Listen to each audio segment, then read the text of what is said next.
মহাপঞ্চমী থেকে মহাদশমীর মধ্যে কুম্ভ রাশির জাতক এবং জাতিকাদের যদি এই সংকেত আসে তবে জানবেন আপনার শূন্য ক্যাশ বাক্স পরিপূর্ণ হবে। কি সেই সংকেত জানতে ভিডিওটি প্রথম থেকে শেষ পর্যন্ত মনোযোগের সাথে দেখতে হবে। নমস্কার, আমি জ্যোতিষী এটি শাস্ত্রী। মডার্ন সায়েন্টিফিক অ্যাস্ট্রোলজিতে আপনাদের স্বাগত জানাই। মহাপঞ্চমী থেকে মহাদশমী অত্যন্ত শুভ দিন, আর এই শুভ দিনে আপনি যদি কিছু শুভ সংকেত পেয়ে যান তবে জানবেন সামনের সময় আপনার জন্য খুবই শুভ, বিশেষ করে অর্থনৈতিক দিক থেকে খুবই শুভ। কিছু শুভ সংকেত রয়েছে। এই শুভ সংকেত আমাদের বিভিন্ন রকম শুভ ইঙ্গিত প্রদান করে থাকে। মহাপঞ্চমী থেকে শুরু করে মহাদশমী এই কদিনের মধ্যে আপনি যদি স্বপ্নে দেবদেবীর দর্শন পান তবে জানবেন আপনার খারাপ সময় শেষ হতে চলেছে এবং ভালো সময় শুরু হতে চলেছে, কারণ দেবদেবীর কৃপা পড়তে চলেছে আপনার উপর। এছাড়াও স্বপ্নে যদি আপনি দেখেন সাদা গরু, হাতি, ইঁদুর, ময়ূর, পেঁচা, তবে জানবেন খুব শীঘ্রই আপনার শুভ খবর আসতে চলেছে। মহাপঞ্চমী থেকে শুরু করে মহাদশমী এই সময় আপনার যদি পুরনো কোনো বন্ধুর সাথে দেখা হয়, দীর্ঘদিন ধরে কোনো যোগাযোগ নেই, দেখা সাক্ষাৎ নেই, কিন্তু পুজোর মধ্যে যদি হঠাৎ করে দেখা হয়ে যায় তখন জানবেন আপনি খুব শুভ সময়ের দিকে এগোচ্ছেন। পুরনো আটকে থাকা কোনো কাজ আপনার হতে চলেছে। মহাপঞ্চমী থেকে মহাদশমী আপনি ঘুম থেকে উঠে যদি দেখেন কোনো মানুষ পদ্মপুষ্প নিয়ে যাচ্ছে বা কোনো বিক্রেতা পদ্মপুষ্প বাজারে বিক্রির উদ্দেশ্যে নিয়ে যাচ্ছেন, তখন জানবেন দেবীর কৃপা পড়তে চলেছে আপনার উপর এবং দেবীর কৃপায় আপনার শূন্য ক্যাশ বাক্স পরিপূর্ণ হবে।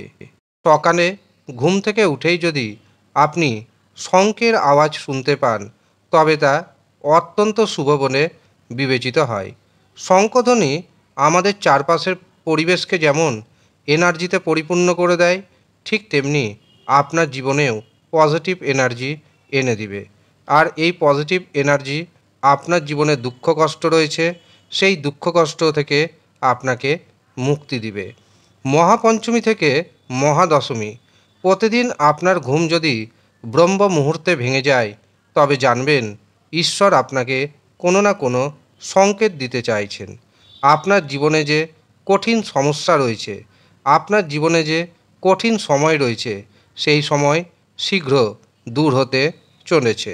কুম্ভ রাশি শনির রাশি। মহাপঞ্চমী থেকে মহাদশমীর মধ্যে ঘুম থেকে উঠেই যদি আপনি দেখতে পান কোনো ঝাড়ুদার বা কোনো সুইপার রাস্তাঘাট পরিষ্কার করছে, তখন জানবেন আপনার জীবনে অশুভ সময় দূর হচ্ছে, শুভ সময় আসতে চলেছে।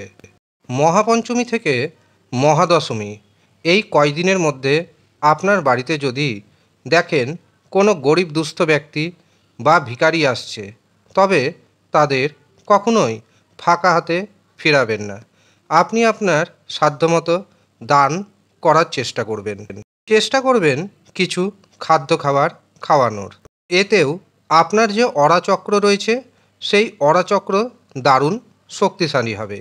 মহাপঞ্চমী থেকে মহাদশমী এই কদিনের মধ্যে আপনি যদি স্বপ্নে কোনো ঈশ্বরের মন্ত্র শুনতে পান, রাম নাম হতে পারে, ওম শব্দ হতে পারে, শঙ্খধ্বনি হতে পারে, ঘণ্টাধ্বনি হতে পারে, যদি পান তবে জানবেন এটি ঈশ্বরের শুভ ইঙ্গিত।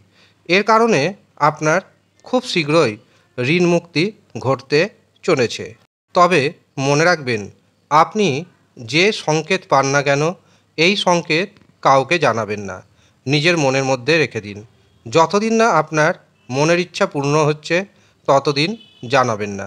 দেখবেন এই সংকেত যদি আসে তবে মা দুর্গার কৃপা আপনার উপর পড়তে চলেছে। কাজেই খুব শীঘ্রই কিন্তু আপনার মনের যে ইচ্ছা তা কিন্তু অচিরেই পরিপূর্ণ হবে এবং আপনার জীবনে যা দুর্গতি রয়েছে, দুঃখ কষ্ট রয়েছে, সেখান থেকে আপনি বেরিয়ে আসতে সক্ষম হবেন। যারা ভিডিওটি দেখছেন কমেন্ট বক্সে অবশ্যই কমেন্ট করবেন জয় মা দুর্গা, জয় মা দুর্গা, জয় মা দুর্গা। ধন্যবাদ।